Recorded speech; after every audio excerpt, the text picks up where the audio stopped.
Well, hello, the LATD Nation. Welcome back to the channel. It's been a minute. Of course, it's your boy, Jay. This is Rod, of course. RG from the 843. Yes, sir. And we got a special guest, a returning guest. Introduce yourself, my brother. Hey, hello, everybody. This is Taiwan Scott, aka Turnt Taiwan. So I'm glad to be back for another episode. Hope you guys enjoy it. Nigga, say it with the expression. Is you excited to be back? Yes, I am. I am excited. I'm so excited to be back, y'all.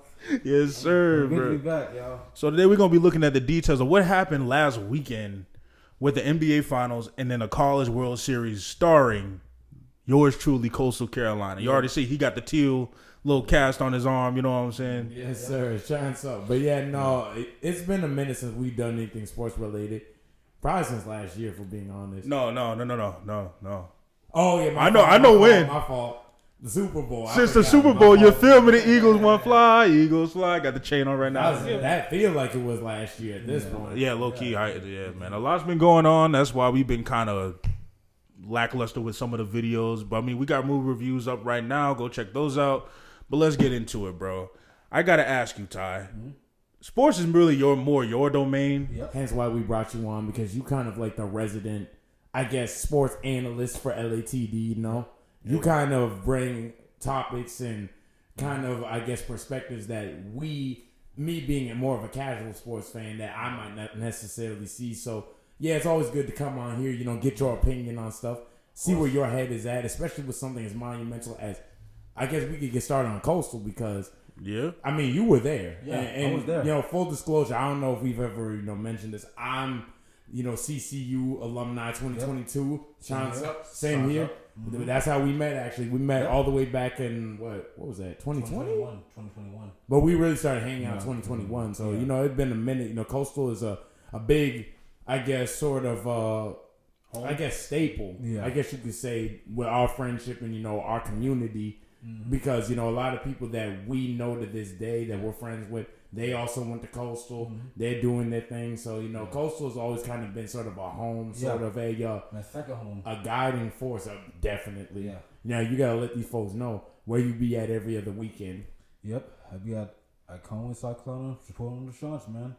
Like every sport, football, basketball, and baseball, especially baseball. To the point to where it's like he basically should have season tickets at this point. Yeah, high key. Yeah, like I'm surprised they didn't let him come in for free a couple times. Yeah, I wish they would do that, but you know. Yeah, money. Yep. Capitalism. Nice. Government. I love the Sharks, man. I love the Sharks. Go Sharks. Yes, sir. Forever, of course.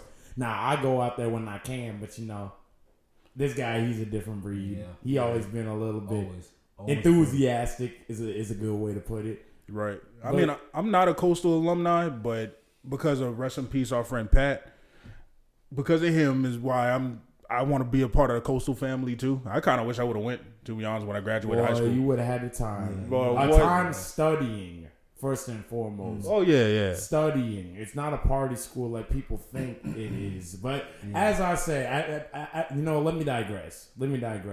So, first and foremost, Coastal Carolina, if anything we're known for, I mean, especially, you know, after the Grayson McCall years, football's kind of been sort of up and down. We're in the process of a rebuild. But baseball's kind of been our number one thing that we've been known for across the country. Of course, as some people may know, we actually won the World Series all the way back in 2016, back when we were still in high school. Right. So it was almost kind of like history was repeating itself, but I've introduced to set this up enough. You go ahead and you take us through your thoughts and kind of what your process was as far as like this season, seeing the guys play, being around them. What really stood out to you the most this season as a longtime Coastal Carolina Chanticleer? What really stood out to me the most was their pitching was a lot better than last year. Okay. Like we had, as a team, we had a 3.33 ERA, and that's really good. Last year we had like a 5.48 ERA, so we really improved the pitching this year. And the main reason that pitching has improved so much is two of our starters returned this year, and we added a couple more pieces. So yeah, our pitching really impressed me this year, and I was really proud of those guys for real. I went to I think I went to only one game this year. But from what I was seeing, we were looking good. Yeah, and then I was technically it was supposed to be the whole weekend, but game 2 had got rained out. Yeah. Which, I mean, what can you do? It was May, South Carolina, spring. It's kind of like, what do you expect? Yeah. Like, the only baseball game I even went to this year was a River Dogs game. But when I watched, we need to go to one of those. Yeah, but watching the World Series, I have Series, something special for y'all in regards to that in the tuck, but we'll see. It's too soon to tell. Oh yeah, very soon. But anyway, as I was saying, but watching the World Series on TV, I thought we played a lot better. Of course, it was us against LSU. And I'm not kind of right out the gate. When I saw LSU, I was thinking bigger school, bigger name. More money in the program. More money, exactly. More money in the program. Truth be told, when it comes to college, I think the more money you have, the more successful you'll end up being. Yeah. Unfortunately, nowadays, you never used to be like that. No. And then like small schools could compete. Like when you saw in 2016 when Coastal won the World Series, they actually beat LSU in the Super Regional. Right. I feel like that's more with like football and basketball though, where money kind of plays more of a factor. You think? No, you might be right. You're right. Because football, football, I don't basketball. Yeah, football definitely, man. Yeah, I don't think we touching no national championship anytime soon. We're probably gonna be Cyberpunk 2077 before that happens. Like I'm trying to tell you, we're gonna be old man. Yeah, go Sharks. You know what I'm saying? Yeah. So it's like, but anyway, wheelers in there. Exactly. But at the same time, I'm gonna be real. I think Ty gonna have like a shrine. They're gonna have a shrine in there one day. Have his picture on the wall. Most dedicated CCU fan. But I think that seeing us in the College World Series was definitely like eye-opening for me because you don't really hear people like Coastal. People know Coastal. Actually, matter of fact, shout out to my friend Lauren, who's girlfriend of my cousin. Her son is actually in.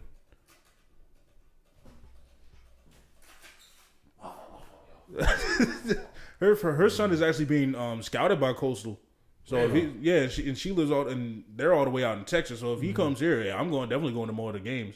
Yeah. But it really puts Coastal more on the map in my opinion, especially now in this day and age because the internet age is so much more developed and more prolific than it was back in 2016. Exactly. And I like seeing that for Coastal and smaller schools like Coastal in the Sun Belt just in general. Yeah. I'll tell you now. My biggest rivals on Madden, on college football, are definitely Appalachian State, bro.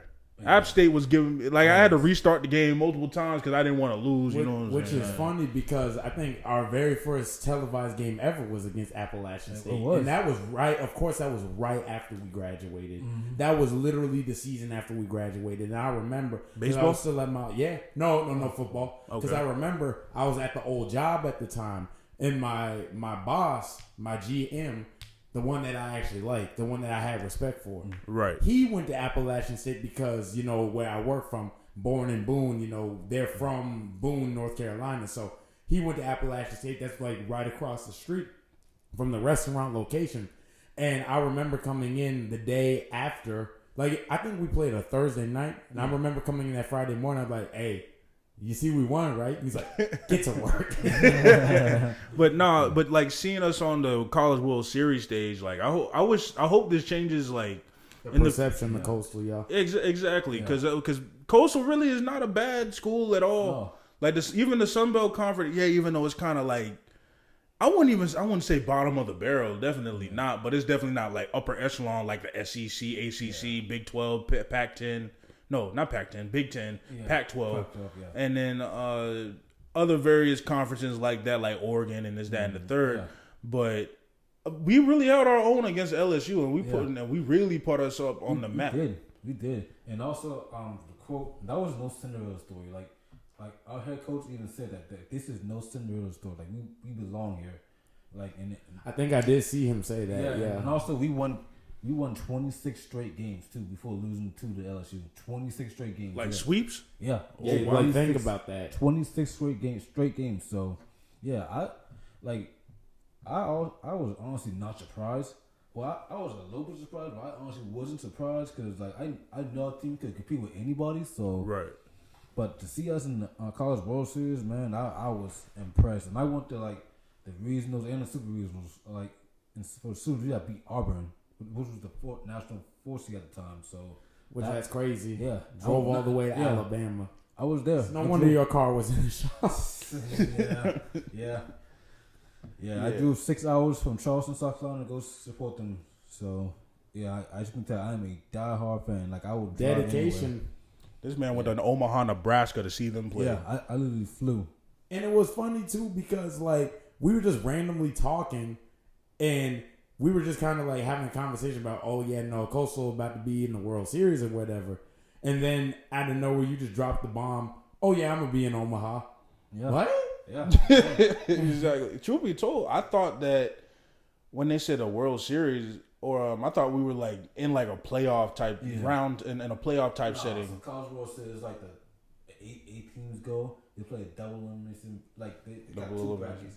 There's double elimination, and the two teams that came out like both brackets play each other for the best of 3 game series for the World Series to take it all. Yeah. And for us to even make our statement there, that shows how far we've come. Because I mean, Coastal, I remember when we were going there and we were kind of starting. We kind of came.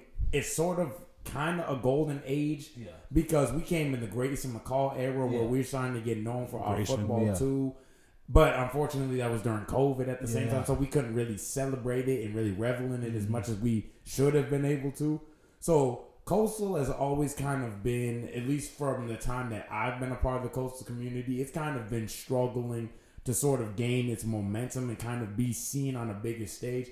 As I mentioned, you know, that was the first time we played on TV, Appalachian State. That was all the way just 2022. Yeah. That wasn't even that long ago. So it's kind of crazy to think that we're just now kind of putting our foot in the door and we're kind of sort of making our name and kind of becoming more known.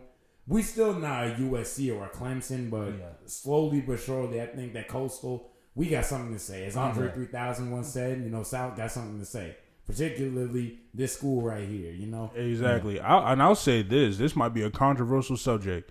As well known as the Gamecocks are, University of South Carolina logo is, I think Coastal got the better logo too. Like I'm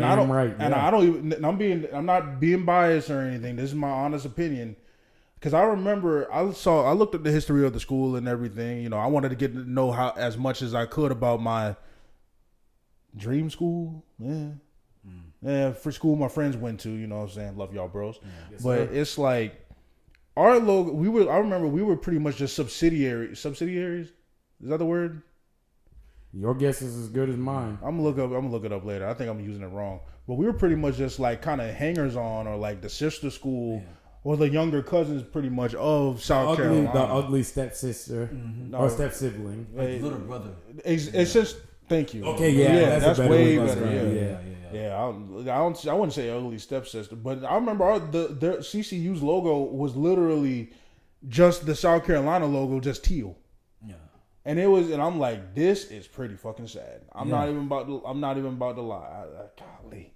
I'm not even about to lie. I was like this, but I'm glad like seeing our logo now. I understand that they're both like have like, you know, roosters as their mascots. But ours is a magical rooster, though.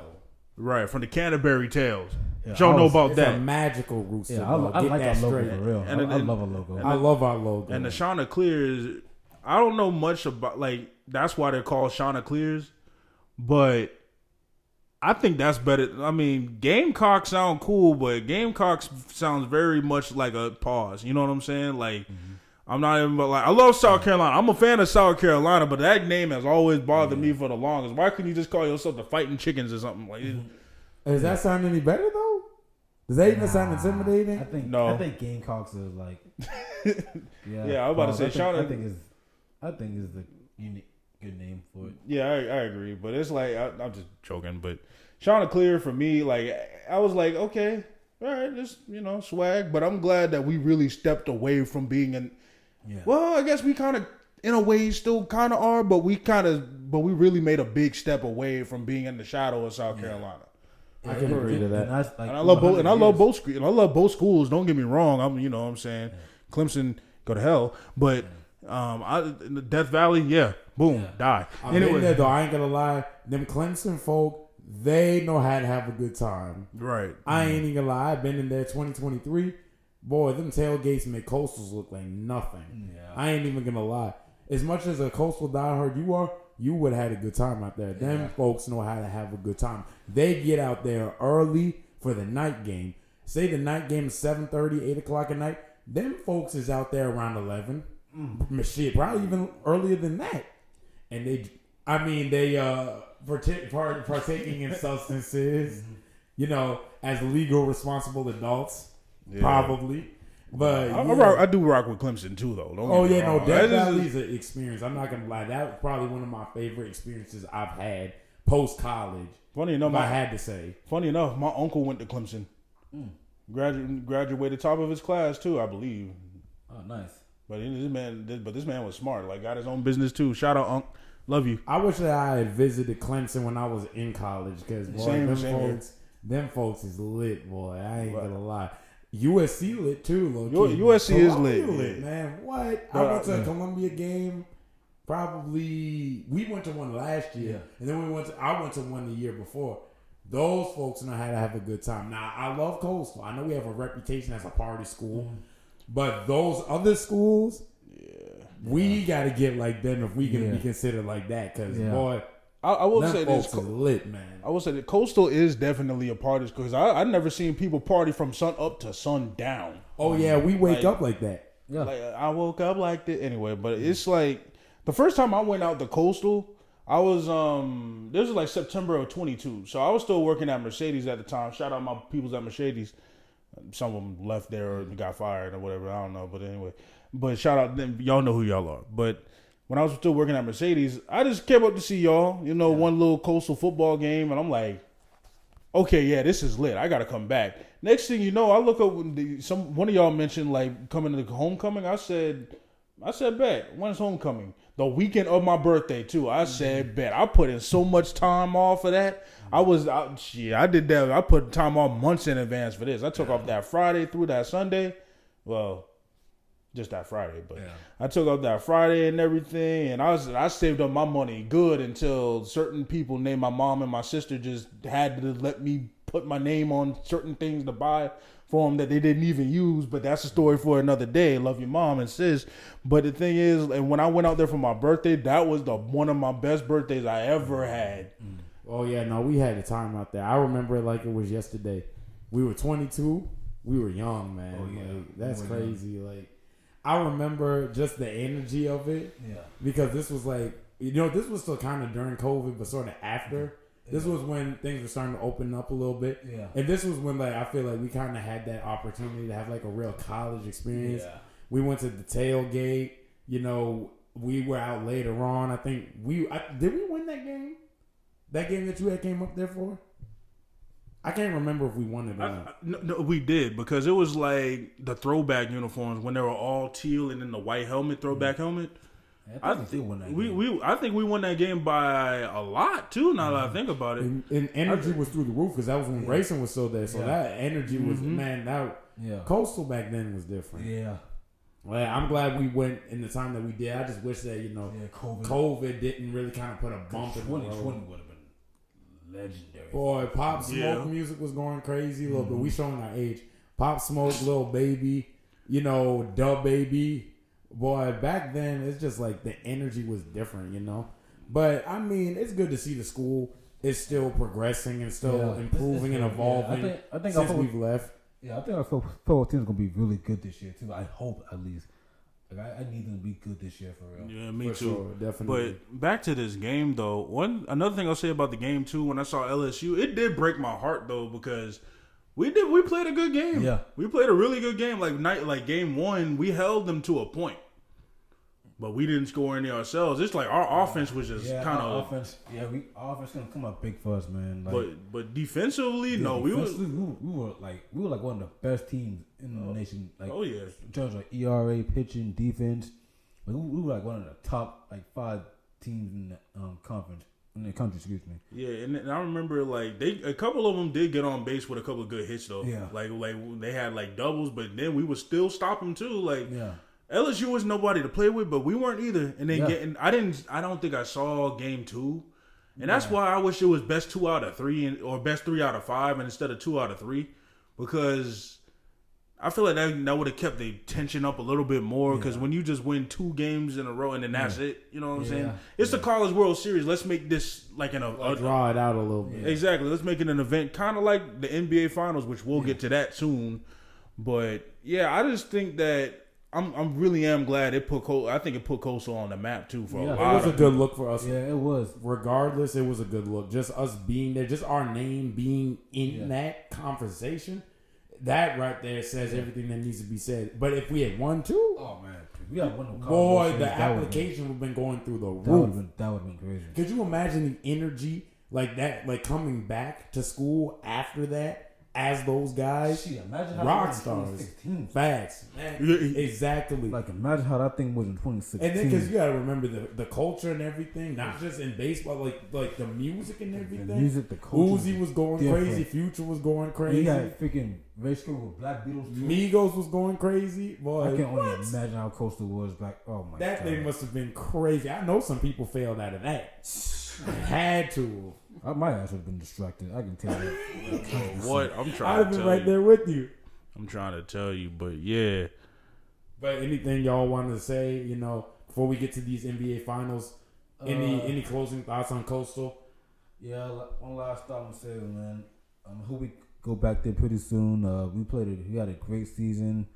And also our head coach was a national coach of the year as well. Let's So go. that's good for him. Hey. So, like we had 56 wins. That's like the most we ever had in a while, since 2016, as a matter of fact. So yeah, it was an all around fun season. One improvement I hope for next season is I hope I get some. I hope some of our players like hit for like more power, Hit for more power. Yep. Like I think if we have an offense, a really good offense, and a really good pitching staff, I think that can take us over the hump.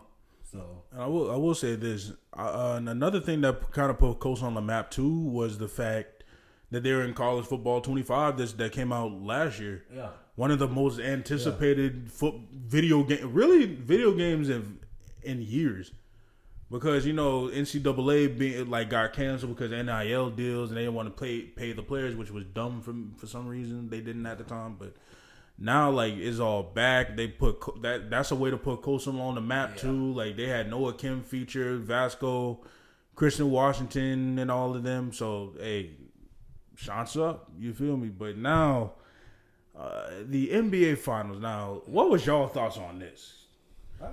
I really want to hear yours. I honestly thought it was a good series. It went to 7 games. It was like the first 7-game series we had since 2016. Really? Yeah. I think I did see that. it's Yeah, been that long. since 2016. Yeah, it's been that long. So Nine kind of years. parallel in that regard. Yeah, I thought it was a neck and neck series. Of course, I thought both teams put up a huge fight. There was some close games, and by game 1, man, I would say this: if the Thunder had lost this final, game 1 would have been a big reason why they lost. They had like a 17-point lead. And they let them come back and win. And Tyrese Halliburton went off in that game too. Yeah. I think every game that Halliburton played, he kind of went off too. Yeah. The thing is, when people say like Halliburton, and I'm not saying this because I'm an Eagles fan, but I feel like Tyrese Halliburton is kind of the Jalen Hurts of the NBA. Because they're saying he's overrated, but he's really not. Right? Yeah, but and then he's the heart and soul of that team. Yeah. Just like Hurts is the heart and soul of the Eagles offense. But you feel like that's you feel like that's a media thing where Yeah, of course. Got to be. that's more like the media paints it that way rather than the actual fans Yeah. look at him and feel like he's overrated. Exactly. I think so because even at work, whenever I'm talking basketball, the thing that I notice is that whenever Halliburton's name is mentioned, he always gets scraped in his respect. Even Walt, Walt used to play basketball, so as a basketball player, he say that Halliburton fundamentals, you can't really get much better than that. So it's and the fact that he's one of the most likable players in the league, his teams wherever he went, they loved him. But you know how the media likes to paint these narratives and stuff like that. Yeah, because you think it's a Stephen A. Smith thing, or you think that's just an Yes. overall media thing? I think it's an overall media thing. Oh, same here with Stephen A. too, but my same thing with Hurts though. Like I talked to plenty of people, they say that no, Jalen Hurts is good. Yeah. Like I don't personally, I don't think he's as good. I think everything that people say about Halliburton. I'm sorry, I'm getting off a tangent. My bad. Hurts Halliburton. I think everything that people say about Halliburton, I don't think he's not really overrated. His jump shot is a little bit peculiar. Yeah, but he makes it. But he makes it. He's like this girl that I used to go to school with. Like me and Pat used to roast all the time about her jumper. But the thing is, like it goes in. He's efficient. He plays good defense. He's, you know what I'm saying. He's a good all around player. And I feel like he doesn't really have any sort of outside off the court sort of drama. Exactly. So I think that's another thing. Was like they gotta find some sort of narrative to spread, or they gotta find a way to discredit him. Right. Kind of like how Russ back in the day. Russ didn't never get in trouble for nothing, but they always had to find something to kind of like throw salt in the wound. They say the same thing with Shador and same thing with players like Lamar Jackson. Shout out FD Signifier. Oh, Lamar, Lamar gets that's a big one. Because they keep moving the goalpost on him too. They don't say no. But did they say much about Shea though? Who? Gilgeous Alexander. Did they say much about him too? Because he's overrated. No. They don't get on him as much as Shea nasty now. He's nasty. He won the MVP and the Finals MVP. Yeah. At 26 years old, he got a long way to go. That's what I'm saying. Right, and the thing is, go ahead, bro. I said the Clippers made a huge mistake letting him go, trading him for Paul George at that. Like, I don't even hear about Paul George like that now. Yeah. Nah, Paul being real. Injured. I think he. Do you think he fell off too? Kind of. He still got what it takes to be good, but. After OKC, he ain't really never been that Paul George. Like, and that shows like sometimes the best players are the players you already have. Yeah. Like they just take development. It just takes time. You gotta be patient with it. Because now you look at Caruso. Caruso's a 2-time champion. Yeah. 2-time champion. Lakers had him for a minute. We let him go. Yeah. And now look at him. Let him walk. It seems like everybody that we've let go from that era has gone on to either be a championship level, like at least on a championship level team. Exactly, yeah. Right. Or if not, they were like the main person running the show. Yeah. I don't know what the front office is thinking, but hey, that's their decision. I don't know. Yeah, we should never have broke that 2019 and 2020 Lakers team up, man. Not at all. I agree. I'm not even much of a Lakers fan. I'm more of a Grizzlies fan. Just because of Ja, and then I'm kind of somewhat root for the Pelicans because of Zion too, even though he's going through his bullshit. Ja, like he's getting back. Like he hasn't been in any kind of controversy like that since. But I feel like the Grizzlies kind of had their moment where they were supposed to be that young up and coming team in the West.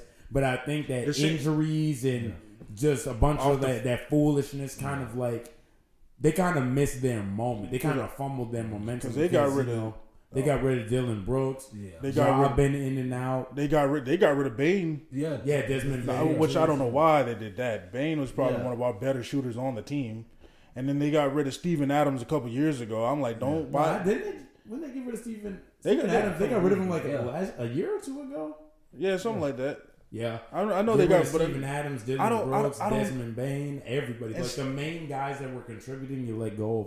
And then the thing is that Jaren Jackson. He's a good player, but I feel like he's kind of one of them players that needs to be the number 2 or 3 option to a superstar like Ja. I feel like he's a number more of a 4 than a 5 to me. Yeah. Yeah, I think so. Honestly, I see him. He can shoot the 3 though. Okay, I see him more as a 5 though. Personally, just because like when they had Steven Adams, Steven Adams was more of that dog type of. Not Draymond Green level of dog. Yeah. Well, no, Steven Adams was actually pretty. Steven Adams wasn't the outside player though. He don't have outside jumper, but Jaren Jackson does. Right. So you pretty much had like good elite rebounders on both of the from both sides, and then you had Dylan Brooks being pretty much the Draymond like trash talker, heckler. It fit the Grizzlies well. The grit and grind system. Yeah. Yeah, the grit and grind. Exactly. The grit and grind. And that's why it upset me and then they got rid of Bane. I'm like, I don't know what they doing. He's like their best shooter too. But who are they getting Bane for? I'm not sure. It was Cowboy Pope. Yeah. Yeah. Who? Well, at least. Who? I mean, he's a good shooter. Don't get me wrong. I mean, he was useful for us in 2020. He's a role player now, though. Like, he was a role player when he was on the Lakers, in my opinion. yeah, okay, yeah. He was more of a role player. He was a solid role. Yeah. See, that team had a lot of people that were able to produce in their position, in their role. He wasn't necessarily that was like the perfect team too. Facts. Rondo was good. He could bring the ball up, take the ball out of LeBron's hand, facilitate. That team was perfect. And then you got AD, whether he be in the paint or he could, he could kick it out to AD. He got that outside shot. Good team, man. I don't know what happened. But the thing is, with this finals though, like people pretty much called it. If they get rid of Halliburton, and that's when cut the head of the snake off, and then next thing you know, everything goes back down. Yeah. People kind of hit the nail on the head with that. But I think, would y'all say the same thing for Shea though on the Thunder? If he what if he were to get hurt? God forbid. But what if he weren't to be able to play in the finals, or in Game 7? Would y'all say that would be the same? Would y'all say that he's the heart and soul of the team? Just as much as Halliburton is for the Pacers? Yeah, I'd say so. He's the best player, honestly. He's definitely the best player, but I think Shea probably has more people that can kind of step up in his place, though. Like Jalen Williams, we got dropped 40. Jalen Williams, yep. We got dropped 40. I think it was Game 5. Right. And like we said, Game 5. Yeah, Game 5. We dropped 40. And then Caruso, Caruso, he's solid, from night to night. I mean, I feel like Todd mentioned this earlier. What was his name? What do you mean? He started balling out after Tyrese Halliburton got hurt. T.J. McConnell. T.J. McConnell. Yeah, he's kind of that role player too. Yeah, he's not role player, but he's kind of fills that role for Halliburton too. Like you mentioned, Todd. But after that, I think it's just like a depth chart type thing, like who they had on the bench or who they had coming up next. Because Miles Turner, But then on the other side, you had with the Thunder, you had Holmgren. He's Holmgren is a stalwart defender. Like he's like a unicorn. Exactly, and that's ultimately what got Indiana at the end of the day, I think. Yeah, no, I can say that because I think OKC. You just look at them throughout this entire season; they were just solid. Yeah, they were. And then they benefited from a lack of injuries too. Yeah. Like they never really. That team was good from defense and offense. Like they got. I think Indiana. Oh, my bad, I was cut you off. But I think Indiana had heart though. Yeah, Indiana had a lot of heart because people were saying that they didn't have no equipment either. Exactly, they did not have any equipment. Because I think that was the first time Indiana had been on a significant stage really since Paul George had been there. Yeah, Paul George, Danny Granger, 2013, 2014. Yeah. Mm-hmm. Like my thing is like because they weren't even supposed. People were saying they weren't supposed to beat the Knicks. Thank you. Yeah. They weren't supposed to be Brunson and they weren't supposed to be Brunson in Towns. I think honestly people thought it was a foregone conclusion that the Celtics would be in the finals. They weren't supposed to beat the Celtics. Yeah, exactly. The Celtics blew 2 facts, and we were watching them games too. I'm like, man, how do you? Could you imagine how Pat would have reacted to that? Oh my God, Pat would have lost his damn mind. He would have been up on the TV and everything, man. And then that's off of them winning that finals last year too. Yeah, because I got a quick story about Pat too, because I even remember when we were playing 2K. I think we were at my house just playing 2K. He's looking at like somebody's missing I think Al Horford's missing like a bunch of threes, and then he starts looking. He's just as calm as can be. Let's see what his 3-point is. He gets up a freaking 85. I'm like, bro, chill. I'm like, yo, chill out, like, cause this man Pat loved basketball. If y'all don't know. This man was basketball. As football is with me, Pat was a basketball guru. And I can confirm that a lot of the times the fun of watching basketball was just hearing his commentary more than watching the game itself. Yeah. Like I used to watch basketball with him every night at Coastal. Yeah. Every night. And you're right. Him seeing them blow them 20-point leads, whoo-wee. Yeah. That boy, what? But yeah, no. Back to the game. I kind of feel like the Celtics, they were supposed to be there, but and then Tatum got hurt. That's what. Yeah. Because Tatum was going off. That was towards I think that was towards like the end of the third, going into the fourth. That's when Tatum tore his Achilles. And once that happened, that was I like, feel like they competed for a little bit. What was that game? What game was that? Game 6, I think. Yeah, that's what I'm thinking. I think that's about game 6.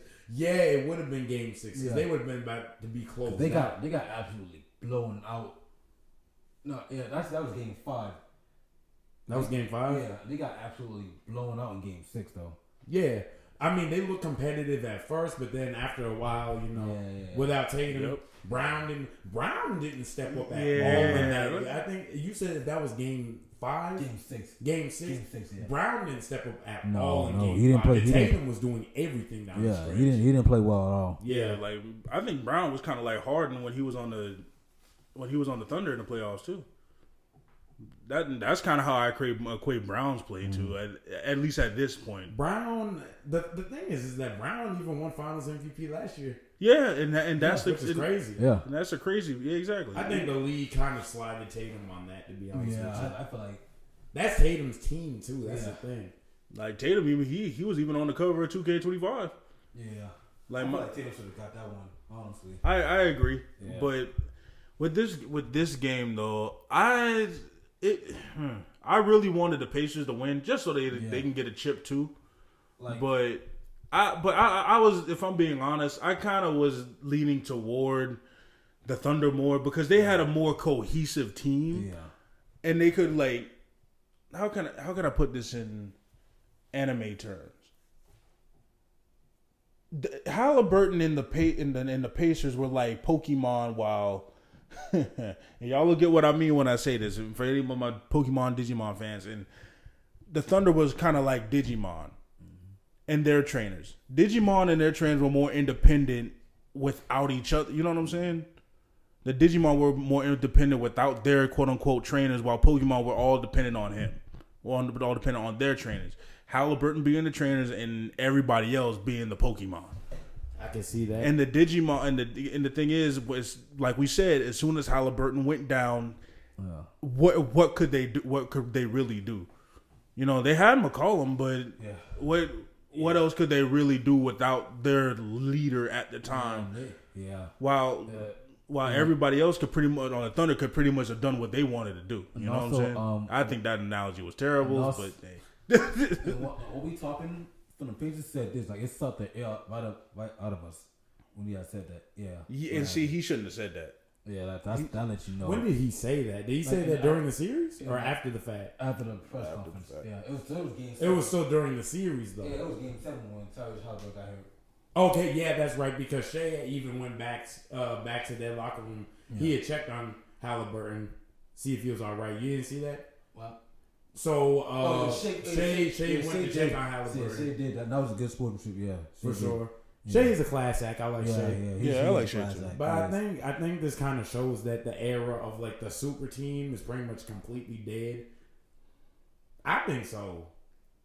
Like when I say super team, I'm talking about getting like 3 stars all on one roster, like 2-3 superstars, and they're all kind of like it's that in exchange of a more well-rounded, cohesive team. Because the OKC, winning, I can kind of see what you're saying. Yeah, because it's not just one team dominating.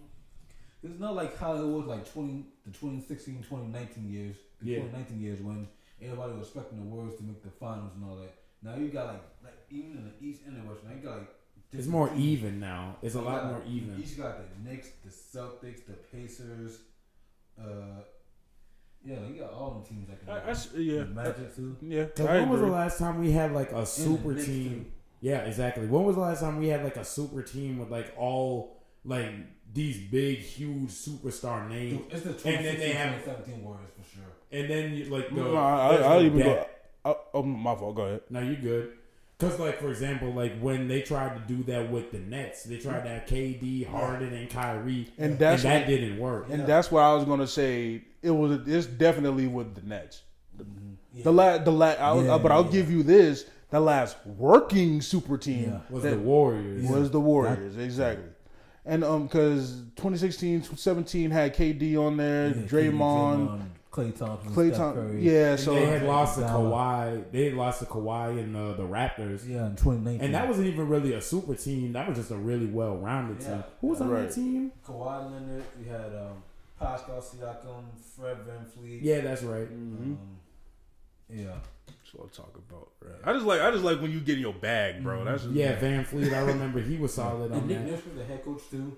Yeah, that's right. Yeah, and then Kawhi went off that game, especially with the all the bounces before the ball went in. Pause.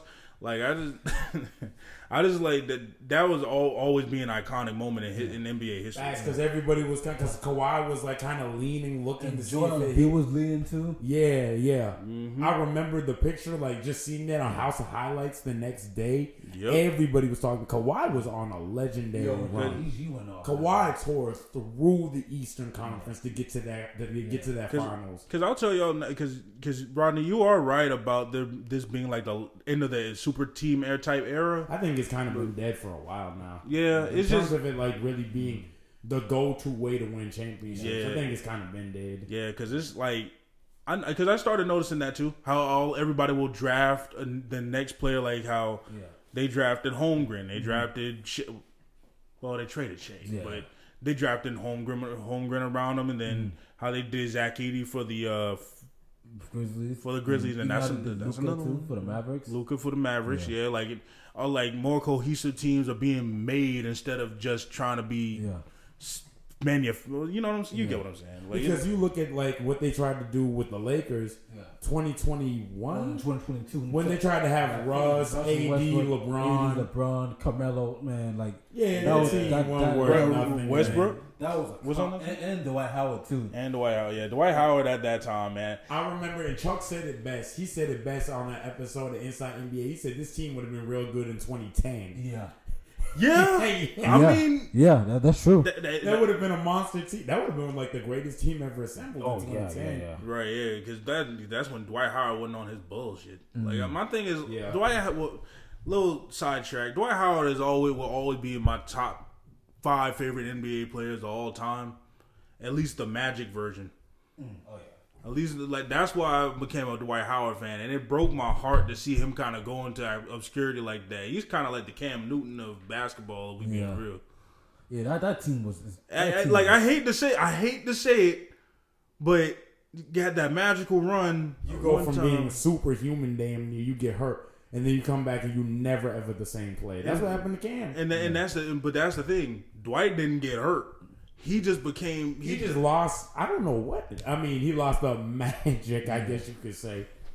My fault. My bad. All right, but when he went to the Lakers, he just started sinking. Because he was on teams before that though. No, he was on like the Nets and all that. He was in the Rockets too, wasn't he? Was he on the Rockets before the Lakers? Yeah. No, not before the Lakers. Like, okay, I was about to say after the Lakers, he was on like the Rockets and all that. He didn't come to the Lakers until he went to the Lakers once, and then he left, and then I think that's when he went to the Rockets and everything. Right. And then he came back to the Lakers. But before that, he was on like the Rockets for a little bit. He was on Hornets too. You remember when Kobe called him soft? Yeah, I remember that. I remember that. I watched that game. Yeah, my thing is, but regardless, he's still a Hall of Famer, so good for him. You know what I'm saying? He'll always, like I said, he'll always be in my top 5 favorite NBA players of all time. But y'all are right. That team would have been nasty in 2010. Yeah. That team would have three-peated. Even in the 2013-14, that team would have been insane. Right, exactly. The super team era has definitely ended. Yeah. And when you got Indiana and Thunder and the Thunder and like all the playoff teams that were here, it's starting to prove that. Yeah. Because all these teams are cohesive. It seemed like they genuinely care about each other. They just want to see each other win. I mean, they're on the same team, but it's just like they genuinely seem like friends. Like you saw that commercial with Shane them, with Chet and them. I feel like that's the same. It's almost the same way for the NFL too. Yeah, I could say that. I think there's more of a focus on going and kind of building a cohesive unit with a lot of solid players, as opposed to like one team where it's like 2 or 3 superstars and then everybody else is just mediocre at best. Because I think that's what they tried to do with that Lakers team. Yeah. That didn't work. They tried to do with that Nets team. That didn't work. And that was all during the time where like these younger guys like Shea and Ja and all of them were starting to come up and they're kind of starting to get their foot in the door. And they're starting to see that, it just didn't work the same. Right, exactly. Because the problem is with some of those super teams is that when you have players that are the best players on their teams before they came to like 34, 35. But to add to it, but I know what you mean. And like they're the best players on that team. They're gonna want the ball like they're the best player on the team they're on now. Ego. And on top of that, even with the Nets team, this is what really. I feel like that's one of the better examples is because all 3 of them, Harden, Kyrie, and KD, are all ball dominant. Same with LeBron and Russ. How is that gonna work? Right, yeah, because when you got players, there was no space on that team too. Exactly, because I don't know what the front office was thinking. I think they were just overthinking. And then you got Carmelo too, who's also one of the best ISO scorers ever.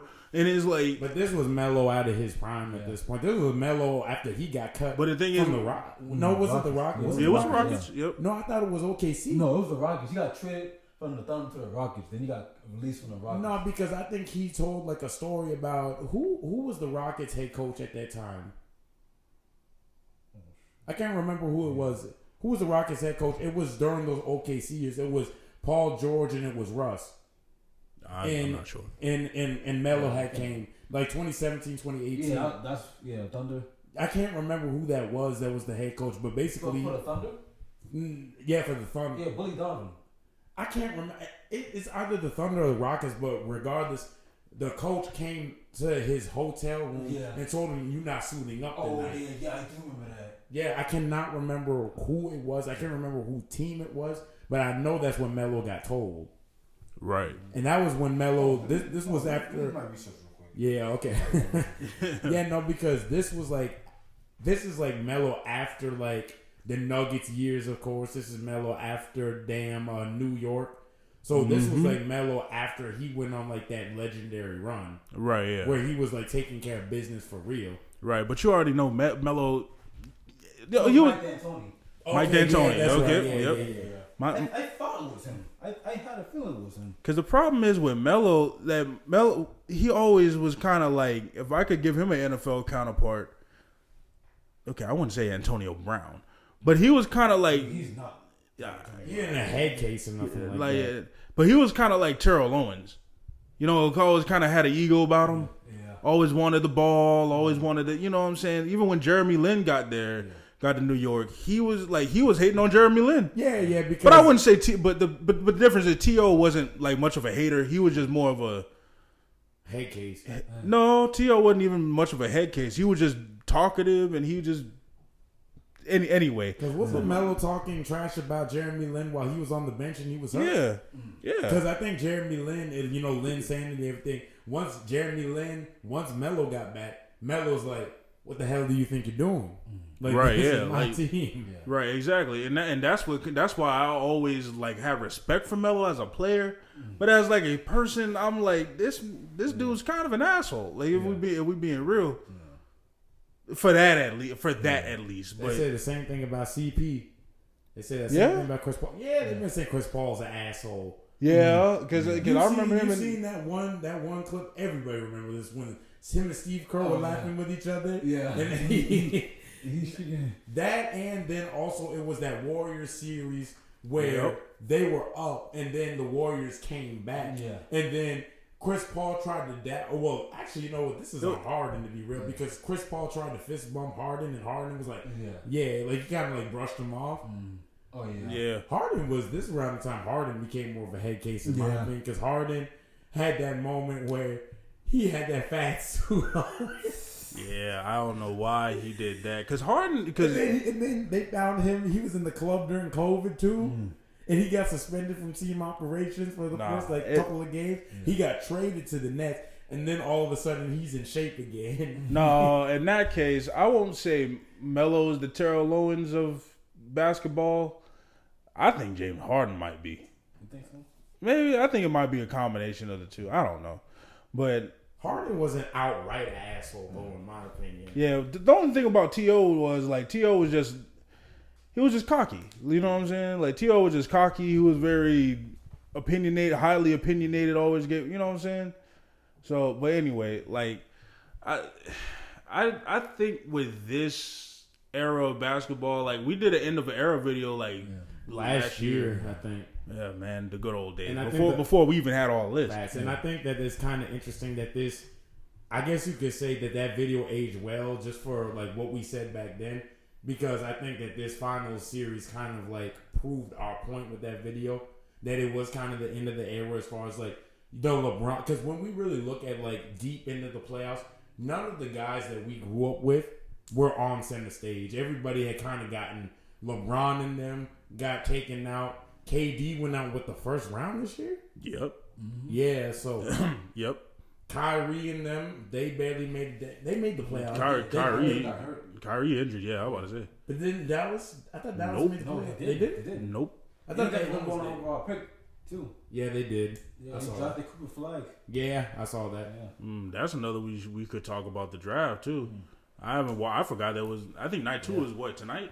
I think so. Probably. It's probably going on as we speak. But yeah, I think to our point, I think that video kind of aged well as far as like what we were saying, because as we really like, especially LeBron going to year 23 and stuff like that, a lot of them guys that we came up like really seeing, you know, back when we were growing up watching basketball 2000s, 2010s, get ready to see a lot more of those guys not necessarily retire quite yet, but they're starting to get phased out. Yep. I 100% agree. The Shays are the new face of the NBA. The Jokic's, regardless of what people have to say about Jokic, just Embiid should have been one of them, but I think Embiid's time is kind of passing by. To be real with you, yeah, I think so. I think he got one more shot. He got one more chance to really show more of what he's worth. He's but not if one not, of the players that people look at as expecting anything from anymore. But that's where he could prove people wrong. 3 or 4 years ago, Embiid was like a top discussed player in terms of you go into the season. What's Embiid gonna do with the 76ers roster? True. This year going in, and even last year, I don't really feel like anybody was talking about Embiid. The 76ers was trash. Oh yeah, they were terrible. Trust the process. Were they even on TV? Shit, a lot of fans didn't even go to their games. That's what I'm saying. That's what I'm saying. I'm surprised. I'm surprised about that. And I saw more NFL players go to their games than I did actual fans. That's crazy. But with all this being said, man, that's a pretty good conversation. Yeah, really. One thing I want to get into in another video though is like the old generation versus the new generation of basketball play of sports really in general. Because shout out Flimlo Raps. I saw a video that he made on that, and he had some good points about it. So I kind of want to. We should talk about that too. For sure. But I mean, overall, good conversation. Yeah, I agree. I really enjoy seeing. It's kind of bittersweet in a way, seeing kind of like the era that we grew up with, kind of like sort of. But at the same time, it's kind of cool because the guys that are dominant right now, those are the guys that were in our generation that grew up watching those guys before us. Right. Ja Morant, Zion when he healthy and he ain't on the couch eating. Right, and going through the same age. Yeah, true. Shea the same age. Luka's the same age as us. Ja. Yeah. So it's really cool to kind of see our generation kind of take over in the league. So it's going to be interesting to see where things go. Hopefully we can get another basketball or really sports video out again before the end of the year, because we kind of slack on these. Yeah. We can do it. We'll do it. Sure. We'll do it. Definitely. Back on our bull. But anyway, with that being said, man, I've been Jay. This has been Rodney. This is 2 Taiwan. Sir. We are LATD. We got more videos coming for you. Saturday morning wrap up. Stay tuned for that. Finally bringing that back. Yes, sir, man. We just been busy, y'all. But with that being said, man, everybody remember, please look at the details. God bless you. Peace.